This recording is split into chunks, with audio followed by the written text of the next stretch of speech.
ఛానల్కు స్వాగతం. మనం చరిత్ర గతి మార్చిన పుస్తకాలు కార్యక్రమం ద్వారా ఎంతో చక్కని తత్వజ్ఞానం కలిగిన అనేక పుస్తకాల గురించి తెలుసుకుంటున్నాం కదండి. ఈరోజు అరిస్టాటిల్ రచించిన ది ఎథిక్స్ అనే పుస్తకం గురించి తెలుసుకుందాం. ప్రఖ్యాత గ్రీకు దార్శనికుడు, తత్వవేత్త అరిస్టాటిల్.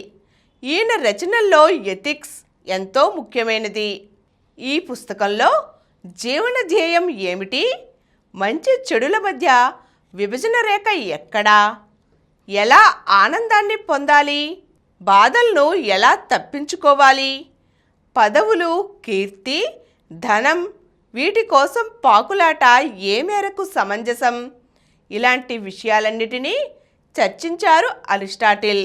బహుశా ఇది మానవ చరిత్రలోనే తొలి నీతిశాస్త్ర గ్రంథం.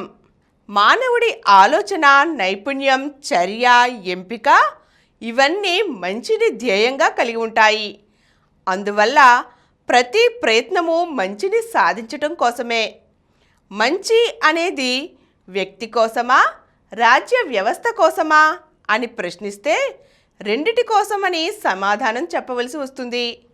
అయితే రెండిటిలో ఏది ముఖ్యం అనే మీమాంస వచ్చినప్పుడు రాజ్య వ్యవస్థకు మంచి జరగటమే ముఖ్యమని చెప్పక తప్పదు.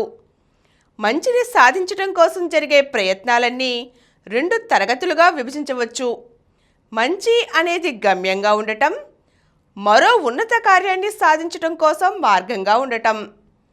సుఖజీవనం కోసం ప్రాకులాట అనేది చాలా సహజమైన విషయం.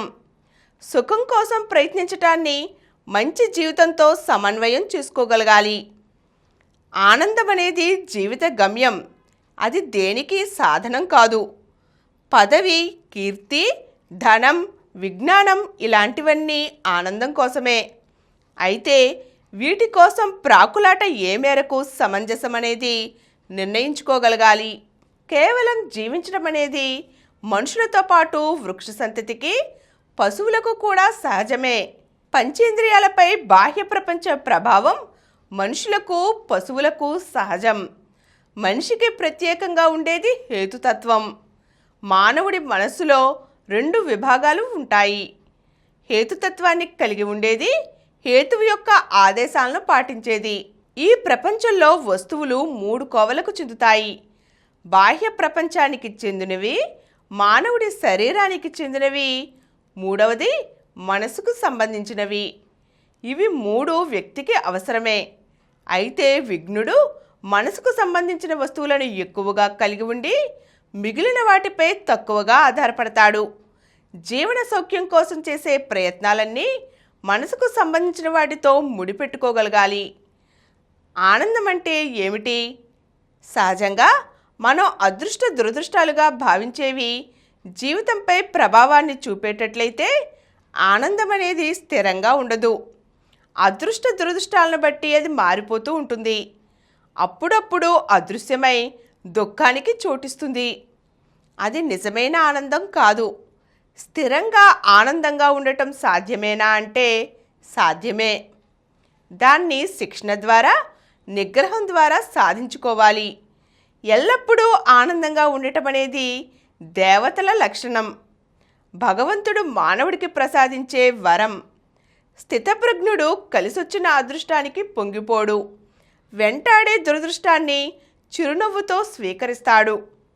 భౌతికపరమైన జయాపజయాలకు అతీతంగా స్థిరమైన ఆనందాన్ని సాధించుకోవాలంటే శీల సంపద ముఖ్య అవసరం. శీల సంపద ప్రకృతి సహజంగా పట్టుబడేది కాదు. స్వయం శిక్షణ ద్వారా దాన్ని సొంతం చేసుకోవాలి. శీలం అనేది మనసుకు సంబంధించింది. ఆనందం కూడా మనసుకు సంబంధించినదే. శీల సంపద రెండు కోవలకు చెంది ఉంటుంది. మొదటిది మేధస్సుకు సంబంధించినది, రెండవది నైతికపరమైనది. మేధస్సుకు సంబంధించినది విజ్ఞానం, గ్రహణశక్తి, సందర్భోచిత నిర్ణయం అనే కోవలకు చెందుతుంది. ఇక నైతికపరమైనవి మితత్వం, నిగ్రహం అనే కోవలకు చెందుతుంది. మేధస్సుకు సంబంధించిన గుణాలు బోధన ద్వారా వికసిస్తాయి. నైతికపరమైన సద్గుణాలు స్వభావంతో భాగమై అలవాటుగా పరిగణింపబడతాయి. ఏ కోవకు చెందిన సద్గుణాలైనా ప్రకృతి సహజం కావు, అలా అని ప్రకృతికి విరుద్ధమైనవి కావు. సదరు గుణాలను స్వీకరించటానికి అనువుగా మానవుణ్ణి ప్రకృతి తయారు చేసింది. శిక్షణ వల్ల, అలవాటు చేసుకోవటం వల్ల పరిపూర్ణత్వాన్ని చేకూర్చుకోగలుగుతాం. అతి వల్ల, అల్పత్వం వల్ల సద్గుణ సంపద నాశనమైపోతుంది. అతిగా భోంచేసినా, ఆకలి తీరకుండా భోంచేసినా ఆరోగ్యానికి ప్రమాదకరమే. మనసుకు సంబంధించిన విషయాలకు కూడా ఇది వర్తిస్తుంది. మానవుడిలో చెలరేగే భావోద్వేగాలను, చేసే పనుల్ని అంటిపెట్టుకునే సుఖదుఖాలు ఉంటాయి. వాటిని గుర్తించి ఏది చెయ్యాలో, ఏది చెయ్యకూడదో నిర్ణయించుకోవాలి. గౌరవాన్ని కలిగించేవి, మేలు కలిగించేవి, ఆహ్లాదాన్ని ఇచ్చేవి చెయ్యాలి. అగౌరవాన్ని కలిగించేవి, హాని చేసేవి, బాధ కలిగించే వాటిని చేయకూడదు. అలాగే మనసులో 3 భాగాలు. మొదటిది ఆవేశం, రెండవది సమర్థత, మూడవది తీరు. ఆవేశాలను అనుభవంలోకి తెచ్చుకోగలిగే శక్తిని సమర్థత అంటాం. ఆవేశాలకు మనం స్పందించే విధానాన్నే తీరు అంటాం. స్పందన తీవ్రంగా కానీ, అల్పంగా కానీ ఉండటం చెడ్డతనం, మితంగా ఉండటం మంచితనం. కనుక శీల సంపద ఆవేశాలకు కానీ, సమర్థతకు కానీ సంబంధించినది కాదు. అది మనసు తీరుకు మాత్రమే సంబంధించినది. భావాలు, చర్యలు మనసు తీరును బట్టి ఉంటాయి. శీల సంపద నైతికపరమైనది, మేధస్సుకు సంబంధించినది అని 2 కోవలకు చెంది ఉంటుంది. నైతిక అంశాలు ధైర్యం. అతిగా భయపడేవాడిని పిరికిపందా అంటాం. అసలు దేనికి భయపడకపోవడం దుస్సాహసమే అవుతుంది. 2 గర్హింపదగినవే. ఏ సందర్భంలో దేన్ని ధైర్యంగా ఎదుర్కోవాలో, దేన్ని చూచి భయపడాలో తెలుసుకుని ప్రవర్తించాలి. రెండవది నిగ్రహం. అతి నిగ్రహం పాటించి ఆనందానికి దూరంగా ఉండేవారు విరాగి అవుతారు. భౌతికమైన సుఖాలను విపరీతంగా అనుభవించేవారు భోగలాలసులు అవుతారు. భోగలాలసత, వైరాగ్యం 2 ఖండించదగినవే. నిగ్రహం పాటిస్తూ మితంగా ఆనందాన్ని అనుభవించేవాడు నిజంగా శీల సంపన్నుడు. మూడవది దానశీలత. దాన ధర్మాల పేరుతో అతిగా ఖర్చు చేయటం లేదా లోభిత్వం 2 ఖండింపదగినవే. సందర్భాన్ని బట్టి అతిగా దానం చేసినా పర్వాలేదు. దేవాలయాలు నిర్మించటానికో, పేద ప్రజలను ఆదుకోవటానికో ఖర్చు పెట్టవచ్చు. తమ విలాసాల కోసమో, అతిశయాలను, ఆడంబరాలను ప్రదర్శించటం కోసమో అతిగా ఖర్చు చేయరాదు. లోభిత్వము పనికిరాదు. అలానే అల్పతను అన్ని విషయాలలోనూ విసర్జించాలి. ఏ విషయంలోనైనా మధ్య మార్గం మంచిది. మేధస్సుకు సంబంధించిన గుణాలను చూసినట్లయితే సత్యాన్వేషణే ప్రధాన ధ్యేయంగా ఉండాలి. సత్యాన్వేషణ శక్తినే మేధస్సుకు సంబంధించిన శీలంగా పరిగణించాలి. సత్యాన్ని స్వీకరించి అసత్యాన్ని తిరస్కరించటమే శీల సంపన్నతకు చిహ్నం. ఏది సత్యమో అసత్యమో తెలుసుకోవటం ఎలా అంటే దానికి శాస్త్రీయత, పద్ధతి, ఆచరణాత్మక దృక్పథం, ఆలోచన, విజ్ఞత అనేవి ఉండాలి. దేనైనా క్షుణ్ణంగా తెలుసుకోవటం, ఊహపైన, పోలికలపైన ఆధారపడకపోవటం శాస్త్రీయత. కొన్ని వస్తువుల రూపాలు మారిపోతూ ఉంటాయి, కొన్ని వస్తువుల రూపాలు మారవు. మారని వాటిని సృష్టించలేము, విధ్వంసము చేయనులేము. ఈ రెండిటిని విభజించి ఏది ఏ కోవకు చెందుతుందో తెలుసుకోగలగాలి. ఇలా తెలుసుకోవటానికి ఆలోచన అవసరం. ఈ ఆలోచనలు అమల్లో పెట్టడానికి ఓ పద్ధతి అవసరం.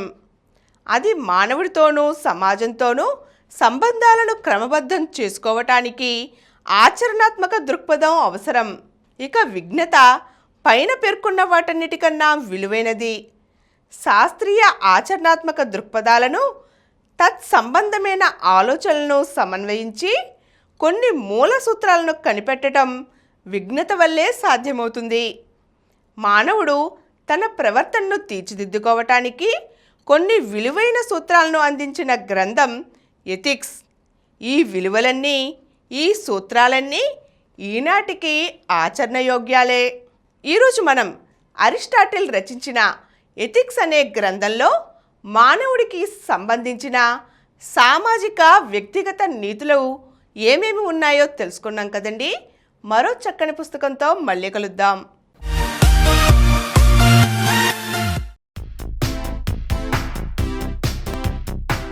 ఈ కార్యక్రమం మీకు ఎంతో నచ్చింది కదా. ఇటువంటి మరిన్ని వీడియోల కోసం అనతి కాలంలోనే 20 కోట్ల వ్యూస్ సాధించిన సమరం ఛానల్ సమర్పించు సమరం ప్రగతి ఛానల్కు సబ్స్క్రైబ్ చేయండి, లైక్ చేయండి, మీ ఫ్రెండ్స్కి షేర్ చేయండి. అలాగే ప్రక్కనున్న గంట సింబల్ని ప్రెస్ చేయడం మర్చిపోకండి.